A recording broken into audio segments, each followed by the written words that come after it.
The film begins with a plane experiencing a failure in both the right and left engines. Inside is Captain Sully, doing everything he can to try and prevent it from crashing. But they die. Of course, this was a dream, but the director is telling us that this would be the result of a wrong decision by Captain Sully. If he hadn't done that and had chosen the right decision. The right decision was in 2009. It was Flight 1549, departing from an airport in New York and heading to Charlotte, North Carolina, a domestic flight within American Airlines. The plane began its takeoff after confirming the procedures that are verified before every flight takeoff. But after just a few minutes, an accident happens in the air. A flock of birds collides with the right and left engines. The right engine fails, and the left one follows. The electricity starts cutting out for the passengers, panic begins, and he switches on the auxiliary power unit. The electricity comes back on, and immediately the pilot notifies the control tower of the situation they are in and the plane's malfunctions. The control tower responds and suggests that he return to LaGuardia Airport, telling him which runway to land on, but Captain Sully says he won't make it. The control tower offers another suggestion, which is Teterboro Airport. But here, Captain Sully has made the final decision. We are going to land in the Hudson River. After announcing the decision and the consultation with the control tower, the tower starts signaling all the planes in the vicinity, asking if they actually see a plane approaching the area. And here they actually see the plane, and that the plane is indeed on its way to the river. Of course, for the control tower, this is a suicidal decision because no one had ever done that before. On the other side, Captain Sully has actually begun executing his decision, which is landing on the water. He actually lands the plane safely. However, terror begins to creep into the passengers. The flight attendants start guiding the passengers to the rapid evacuation method. At that moment, the signal tower has sent a signal to all boats near the landing site. After just a few seconds, everyone who received the signal reached the landing site, and the situation was completely rescued. Some cases who were feeling fear and panic and had moved away from the plane were also rescued. At the time when all the passengers had exited the plane, Captain Sully was making sure that there was no one left on the plane and that all 155 passengers had exited safely. He is the last one to leave the plane. The first thing he does when he gets out is talk to his wife, Laurie, but he speaks to her in a state of complete calm. He tells her, "Turn on the TV and be reassured I am fine." But after that, his main concern is to confirm that the 155 passengers actually made it out safely. This matter is difficult because several boats took the passengers. Some went to the shore in Manhattan and some went to New Jersey, the two cities on the banks of the river. After a short period, the final number of survivors comes in. It's 155, meaning all the passengers. Of course, because the most important thing for a plane captain is to maintain the safety and security of the passengers. Naturally, everyone sees what happened as an achievement and a miracle. TV channels began hosting the passengers who were on board, and they, of course, thank Sully on television and say he is a role model and a superhero. They also host Sully on more than one television program. Everyone sees him as a hero.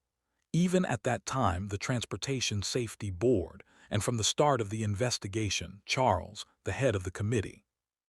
I mean, from the beginning of the investigation, he says, we are opening an investigation into the crash of Flight 1549.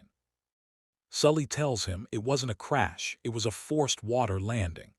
The questions continue and they ask him, "The control tower at LaGuardia gave you an order to return. Why didn't you return?" He told them, "After I decided to return, I felt I wouldn't make it and the closest opportunity was landing on the river."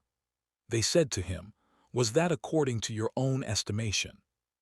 He replied, "I have been a professional pilot for 42 years, thousands of flights, and my decision was based on my experience." They said to him, "Okay, but you told us both the right and left engines were failed. but the data says the left engine could have continued and returned you to LaGuardia or any other airport, Sully says, and the engineers, unfortunately, are present. This continues, and the biggest problem arises when they conduct a simulation of a pilot flying Flight 1549 on a satellite with the same altitude, same speed, and everything. The simulation reaches LaGuardia Airport and also Teterboro Airport, and this becomes an official accusation of negligence against Sully. He requests during the investigation to see the simulation data, but they refuse at the moment because the data is not yet confidential, public. After that, there is a waiting period before the final session, and this period is difficult for Sully. He remembers the problems and accidents he survived, especially since he has been a professional pilot for 42 years, and tomorrow, in a single moment, he could be dismissed by the safety board with a report stating he was negligent. All his benefits would be lost, and he wouldn't be able to work as a pilot again. Sully's situation becomes very difficult because he is going through tough financial circumstances. This final session, the press is present and the TV is present. Nothing will be secret. The session begins with the simulation of landing at LaGuardia Airport. The simulation starts with the same inputs Captain Sully had regarding speed, altitude, wind speed, direction, and everything he had. Even the failures were accounted for in the simulation. The simulation succeeds, and the plane returns to LaGuardia Airport safely. A second simulation is performed for the other airport that was available to him, Teterboro, with different pilots, using the same inputs Sully had. The simulation succeeds, and the plane returns to Teterboro safely. Of course, at that moment, Sully turns from a hero into someone negligent who destroyed a plane and endangered people's lives. But Captain Sully was looking at them in astonishment, and he said to everyone there, "I have no doubt that these pilots are professionals, but they have instructions on everything that will happen at a specific time, and they will take a specific path and return to a specific airport. None of them had to think. So I ask you to repeat the simulation with a 35-second difference after the failure occurs as a thinking period for the pilots, even though Captain Sully took more than 200 seconds to make the decision. He requests another simulation to reach a result. The committee replied that they had performed it 17 times successfully by all standards. Then the second simulation is performed, and the only factor that changes this time is that after the birds hit the engines, they will wait only 35 seconds before returning to the airport. Consequently, the simulator fails to fly to the runway. A simulation is also done for the second airport after adding the 35 seconds, and it also fails to return to the airport. It became clear to everyone that Captain Sully made the right decision. Finally, the engineer's final report on the left engine arrives, and they state that the engine was indeed destroyed, and that the first report which said it was working was based on incorrectly calculated information. Of course, this is a true story that actually happened in 2009.